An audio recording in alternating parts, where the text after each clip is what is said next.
Nunca me voy a olvidar de aquella noche en la carretera, porque ese viaje me cambió la vida para siempre.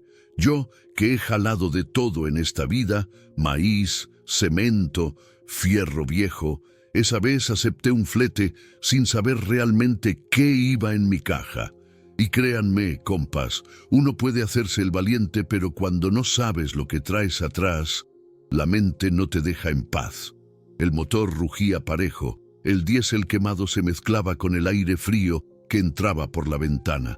Los faros cortaban la oscuridad y en el asfalto mojado se miraban como espejos rotos. Cada destello parecía un aviso.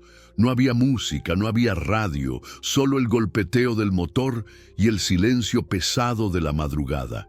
Y en ese silencio sentí que algo no cuadraba, como si la carretera quisiera decirme que lo peor todavía no había aparecido. Me llamo Ramiro Hernández, aunque en la carretera todos me conocen como Toniño. Llevo más de 20 años arriba de un tráiler, recorriendo de norte a sur este país que se come a uno, pero también le da de comer. Aquella semana andaba corto de lana, con la cartera vacía y la mente llena de cuentas. Había salido de Aguascalientes con la idea de agarrar un flete sencillo rumbo a Zacatecas, nada fuera de lo normal, puro tramo que ya conocía de memoria. Mi camión olía a diésel, como siempre, y ese ronroneo del motor era lo único que me mantenía tranquilo, aunque por dentro yo sentía esa ansiedad que uno carga cuando el bolsillo anda seco.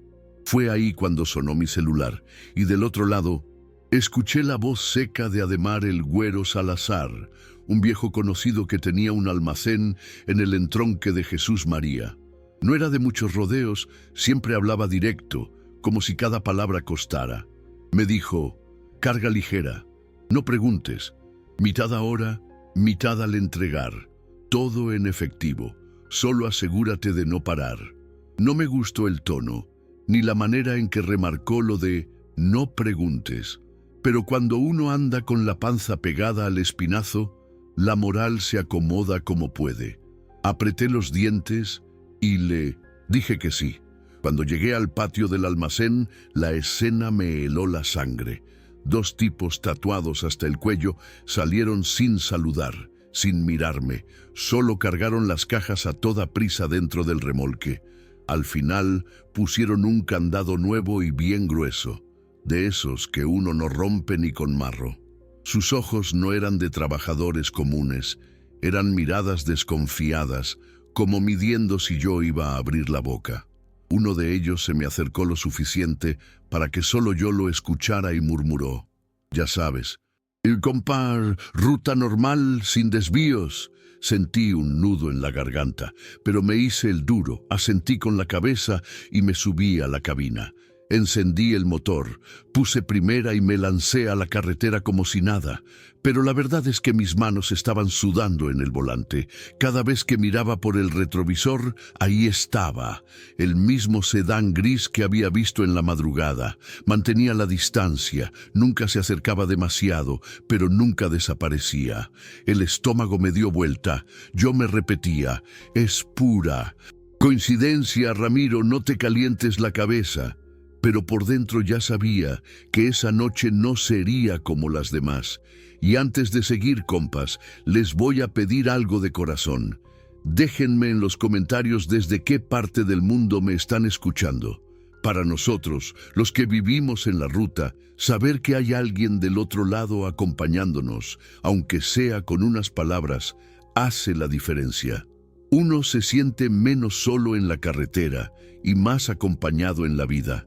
La noche seguía cerrada, y el ruido del motor era lo único que me mantenía con los pies en la tierra. Miraba la línea blanca que se alargaba frente a mí y trataba de no pensar en el candado nuevo que brillaba atrás del remolque. El eco de la voz de aquel tipo tatuado me retumbaba en la cabeza: sin desvíos. Y justo cuando empecé a creer que tal vez todo era paranoia mía, vi a lo lejos las luces intermitentes de un retén de la Guardia Nacional. Sentí cómo la sangre se me fue a los pies. El retén estaba en el kilómetro 215 de la Federal 45. Me hicieron la seña con la linterna y no tuve más remedio que orillarme. Apagué el motor y el silencio se volvió pesado, casi incómodo. El sargento Mendoza se acercó despacio, con esa mirada que atraviesa. Me pidió papeles y me lanzó la pregunta que me cortó la respiración. ¿De dónde viene, chofer? Contesté con voz seca. De Aguascalientes. Él no parpadeó, solo soltó la siguiente. ¿Y qué lleva? Ahí sentí el sudor correr por mi espalda. Yo traté de sonar firme, como cualquiera que hace su trabajo. Carga cerrada, oficial. Pero el silencio que siguió me hundió. Mendoza no me quitaba los ojos de encima y con voz fría soltó: «Vamos a abrir». El corazón se me fue a la garganta. Intenté resistir, balbuceando: «No puedo». El cliente cerró con candado. Y entonces lo dijo sin levantar el tono, pero con una seguridad que me heló. Entonces lo abrimos juntos. En ese momento, supe que la carretera me estaba llevando a un punto de no retorno. El guardia sacó una cizalla y, con un chasquido seco, el candado reventó. El sonido metálico me golpeó en el pecho como un disparo. La puerta se abrió despacio y en lugar de cajas comunes, lo que vi me dejó helado. 5 mujeres acurrucadas, con los ojos abiertos como faros en la oscuridad. Una de ellas, apenas la vi, me hizo temblar las manos sobre el volante. Era doña Asira Ramírez, la mamá de un amigo de infancia. Mi mente se quedó en blanco. No dijo ni una palabra, pero su mirada me partió en dos. Era un ruego silencioso, una súplica que no necesitaba voz. El aire se volvió denso, como si todo alrededor se hubiera detenido. Las luces del retén, el motor apagado, el frío de la madrugada, todo quedó en pausa. Yo quería gritar que no sabía nada, que para mí era un flete más, pero la garganta se me cerró. El sargento Mendoza bajó la mirada a las mujeres y luego la subió hacia mí con una calma que dolía más que cualquier grito. «Esto es delito grave, Ramiro. Tráfico humano», soltó Mendoza sin levantar la voz, como si supiera que cada palabra me caía como piedra. Yo reaccioné de golpe. «No, oficial, yo no sabía, se lo juro. Para mí era solo un flete más». Mis palabras salieron atropelladas, casi rogando. El silencio de los demás guardias me aplastaba. Ninguno decía nada, solo esperaban. Y lo peor fue sentir que cada segundo que pasaba me hundía más. Mientras me llevaban a la base en Zacatecas, doña Asira pasó cerca de mí, custodiada por otra oficial. Apenas tuvo un segundo para inclinarse un poco y susurrar: «No confíes en quien te dio este trabajo. Ellos tienen ojos en todas partes». Esa frase se me clavó en la cabeza como un clavo ardiente. No eran solo cajas, no era un cliente cualquiera. Ahí entendí que había metido las manos en un nido de víboras y ya no había manera de salir limpio. En la base de la Guardia Nacional me sentaron frente a una mesa fría, con una lámpara que parecía apuntar directo a mi culpa. El sargento Mendoza no me dio respiro. «Habla, Ramiro. ¿Quién te contrató? ¿Cuánto? ¿Sabías?» Yo solo repetía lo mismo con la voz quebrada. «Nada, oficial. Para mí era un flete normal. Yo no abrí la caja». Cada vez que lo decía sentía que sonaba menos convincente, como si mis palabras se fueran gastando. Mendoza se inclinó hacia adelante, apoyó los codos sobre la mesa y me miró fijo. «No nos hagas perder tiempo. Ya sabemos que usan camiones como el tuyo para mover mujeres hasta la frontera». El nombre de Ademar salió más de una vez. Mi corazón se apretó. El güero, claro, todo. Encajaba y al mismo tiempo me hundía. Recordé su voz seca en el teléfono: «No preguntes». Y entendí que había aceptado la trampa con mis propias manos. Esa noche no pude pegar un ojo. En el pequeño cuarto donde me dejaron, el zumbido de un foco viejo y el eco de los pasos de los guardias me taladraban la cabeza. No dejaba de pensar en doña Asira, en su mirada clavada en mí, como si me pidiera que no fallara otra vez. ¿Cómo explicarle al hijo de ella, mi amigo de infancia, que su madre había aparecido encerrada en mi tráiler? El estómago se me revolvía solo de pensarlo. A la mañana siguiente me volvieron a interrogar. Yo trataba de mantener la calma, pero en cuanto me pasaron el celular sobre la mesa, vi los mensajes y sentí el golpe seco en el pecho. Números desconocidos, pero el mismo veneno. El güero no olvida. Otro decía, la soledad no te salva, solo te hace más fácil de encontrar. Cerré los ojos, respiré hondo y entendí que ya no se trataba solo de aclarar mi inocencia. Estaba marcado y la cacería había comenzado. De regreso en la patrulla que me escoltaba, noté algo que me heló la piel. A lo lejos, entre los espejos, el mismo sedán gris.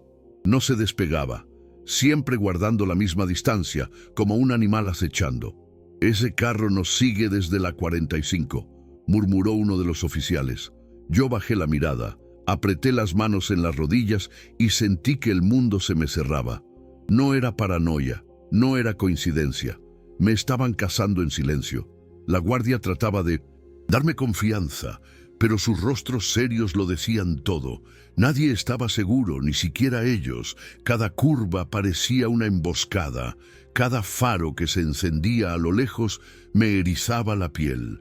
Yo, que tantas veces había recorrido esas carreteras con la tranquilidad de la costumbre, ahora sentía que cada metro podía ser el último.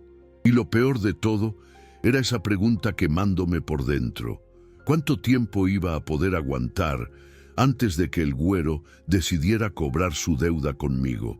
El sargento Mendoza me llamó aparte en la base, me miró con esa mezcla de dureza y cansancio que solo tienen los que han visto demasiadas cosas feas en la vida. O colaboras, Ramiro, o respondes como cómplice. Tú decides, cárcel o hablar. Tragué saliva. No era una amenaza vacía. Era la realidad puesta en la mesa, y yo sabía que cualquier silencio mío iba a ser tomado como culpa. En ese momento, me vino a la cabeza un recuerdo que me sacudió más que cualquier amenaza. Yo, de niño, sentado en la mesa humilde de doña Azira, comiendo un pan que ella misma me dio cuando en mi casa no había nada.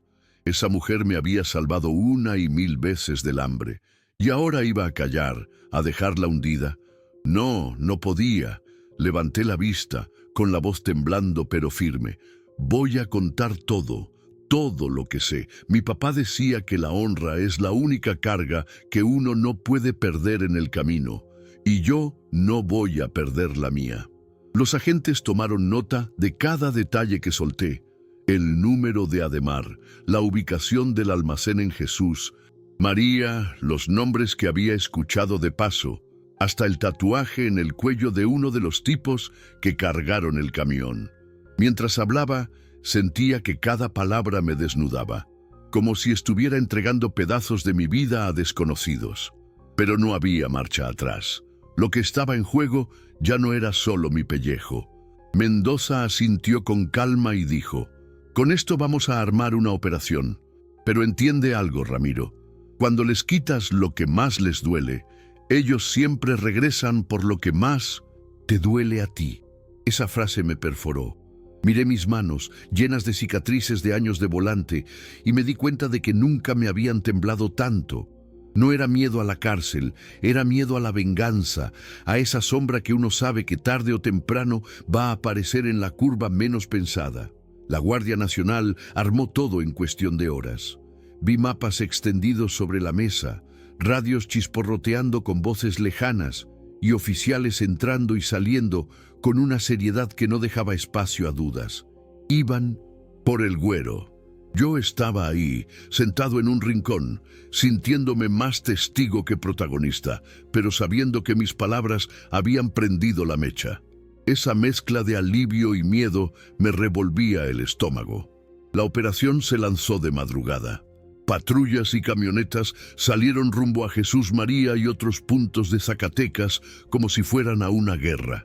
Yo apenas alcancé a escuchar por la radio la noticia que más tarde explotó en todos lados. Guardia Nacional desmantela red de tráfico humano en 1900. Zacatecas y Aguascalientes. El güero detenido. Todos celebraban, pero yo no, porque en el fondo sabía que cuando una cabeza cae, siempre hay manos sueltas buscando cobrar. Efectivamente, no todos cayeron. 2 hombres lograron escapar entre la confusión, y uno de ellos era inconfundible, el tatuado del cuello, el mismo que había cerrado mi caja en el patio del almacén. Cuando Mendoza me dio la noticia, lo hizo sin rodeos. Ese tipo sabe quién eres, Ramiro, y los suyos no dejan cabos sueltos. Sentí como si la carretera entera me hubiera pasado por encima. A partir de ahí, cada sombra en el retrovisor se convirtió en amenaza. Cada mensaje desconocido en el celular me hacía brincar el corazón. No eran advertencias directas, pero las frases eran suficientes para arrancar el sueño a cualquiera. El camino es largo, pero siempre nos alcanza. No contestaba, solo borraba, pero las letras quedaban tatuadas en mi mente, y en la carretera uno sabe que tarde o temprano todo lo que te persigue termina por alcanzarte. Una tarde, mientras esperaba en un paradero cerca de Fresnillo, escuché a unos traileros platicar entre ellos sobre la redada. Uno decía que el güero había cantado nombres, otro aseguraba que los que escaparon andaban furiosos buscando venganza. Yo no participé en la charla, solo bebí mi café mirando la mesa, pero el zumbido en mis oídos no me dejaba en paz. Sentía que todos sabían mi historia, aunque nadie dijera mi nombre.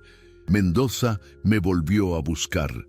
Me habló serio, como si ya me considerara parte de su equipo. Ramiro, hiciste lo correcto, pero quiero que entiendas algo. Tu vida en la carretera no volverá a ser la misma. Vas a tener que manejar con los ojos en el retrovisor, siempre.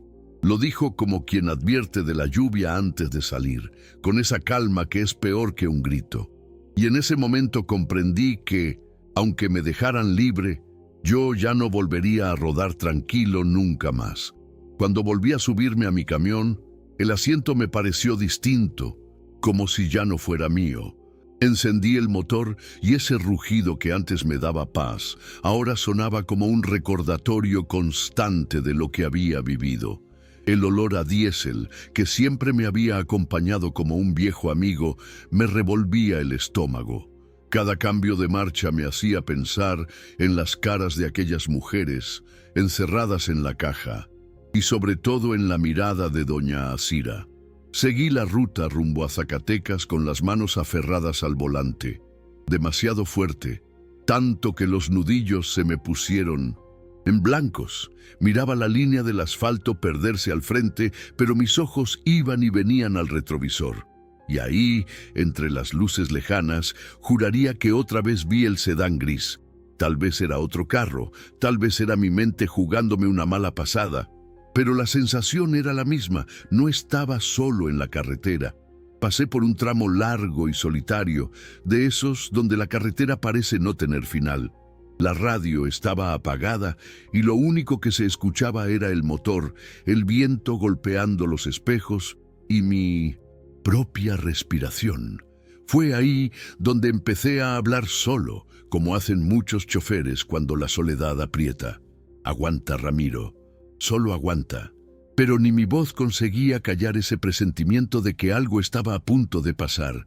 De repente, vi a lo lejos una capillita a la orilla de la carretera, iluminada apenas por unas veladoras que titilaban en la oscuridad.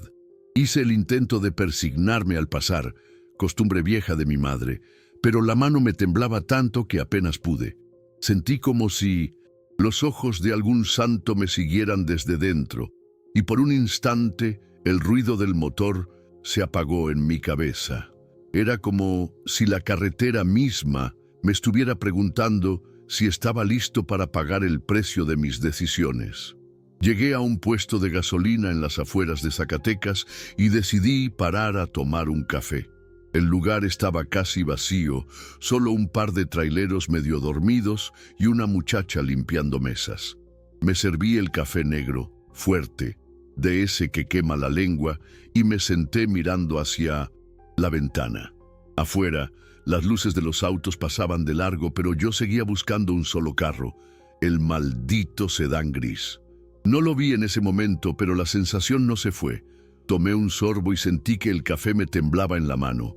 Fue entonces cuando recordé otra frase de Mendoza. Ellos no dejan cabos sueltos, y ahora tú eres uno de ellos. Se me heló la sangre porque entendí que mi vida ya estaba marcada. No era cuestión de si iban a venir, sino de cuándo. Y esa incertidumbre pesa más que cualquier cadena. Terminé mi café y regresé al camión. Me senté en el asiento, puse las manos sobre el volante y me quedé mirando la nada por varios segundos. La carretera me esperaba allá afuera, oscura, interminable, y yo sabía que, aunque siguiera manejando 1000 kilómetros más, lo que llevaba ahora no era una carga de flete, era una carga en el alma. La imagen de aquellas mujeres seguía detrás de mis ojos, y el eco de los mensajes en mi celular no me dejaba respirar. Encendí el motor y, mientras las luces delanteras se abrían paso en la noche, murmuré para mí mismo: la carretera cobra posición, y yo elegí la mía. Lo repetí 1, 2 veces, como para convencerme de que no había vuelta atrás. Afuera, el asfalto brillaba como un espejo roto bajo las luces, y en cada reflejo me parecía ver sombras, advertencias, recordatorios de que mi historia con el güero no había terminado. Apenas comenzaba otro tramo. Seguí manejando en silencio, solo con el rumor del motor y mis pensamientos dando vueltas. El aire frío de la madrugada entraba por la ventanilla y me hacía sentir vivo, aunque por dentro la incertidumbre me comía. No sé si fue la fe, la costumbre o ese instinto de los que vivimos en la carretera, pero sentí que alguien allá arriba me había dado una oportunidad de enderezar el rumbo. Y mientras miraba las luces perderse en la línea del horizonte, entendí que a veces la peor carga no es la que llevamos en el remolque, sino la que cargamos en el corazón. Y ahora que les cuento esto, compas, les agradezco de verdad por acompañarme hasta el final del relato. Si esta historia les movió algo por dentro, dejen un comentario contándome desde dónde nos escuchan y qué sintieron. Eso nos une, nos hace compañía en esta vida de carretera. Si todavía no están suscritos, los invito a hacerlo, a dejar su like y a compartir este video con alguien en quien confíen. Así sabré que quieren seguir escuchando más relatos como este. Que Dios los bendiga siempre en sus caminos y que nunca les falte fuerza ni compañía. Y si sienten en su corazón apoyar, ahí abajo está el botón de gracias. No se imaginan cuánto significa para mí y para este canal.